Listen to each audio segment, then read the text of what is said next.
Dr. Fred Hatfield is an impressive guy. He's a powerlifting champion, author, millionaire businessman with a beautiful wife. But he'll tell you his greatest accomplishment is killing his cancer, just in the nick of time. The doctors gave me 3 months to live because of widespread metastatic cancer in my skeletal structure. 3 months. 3 different doctors told me that same thing.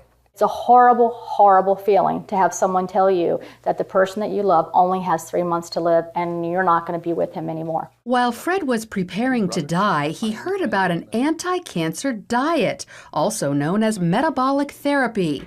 With nothing to lose, he gave it a try and was shocked when it actually worked. And the cancer was gone completely. To this day, there's no trace of it, and it's been over a year. Although it wasn't easy, Fred stopped eating carbohydrates because carbohydrates turn into glucose inside your body. Cancer cells love glucose and need it so badly that if you stop giving it to them, they die. And it just absolutely amazes me that medical science is just now finding this out.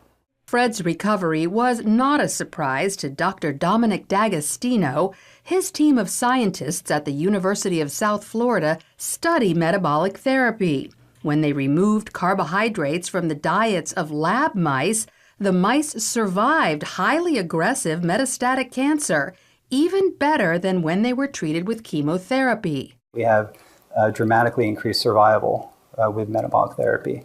So we think it's important to get this information out. And it's not just lab mice. He's also seen similar success in people, lots of them. I've been in correspondence with a number of people, probably at least a dozen people, and over the last 1.5 to 2 years, and all of them are still alive, so despite the odds. And so this is very encouraging. All cells, including cancer cells, are fueled by glucose. But if you deprive them of glucose, they switch to the alternate fuel ketone bodies, all except cancer cells. A defect prevents them from making the switch to using ketone bodies as fuel, and therefore cancer cells can only survive on glucose.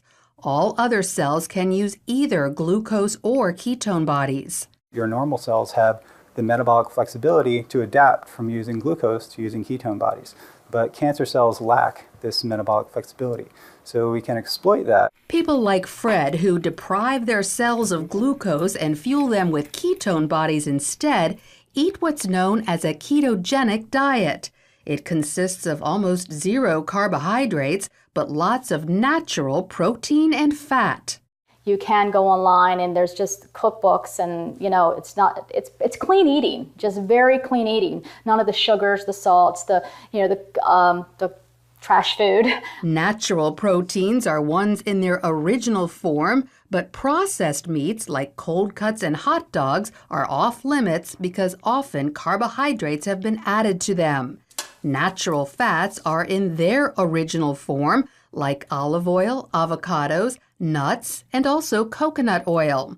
But stay away from trans fats such as shortening or margarine, which are man-made. Some people are afraid to try the ketogenic diet because they think all this fat is bad for their heart. But more doctors are now saying natural fat is actually good for you, even natural saturated fat like coconut oil and butter.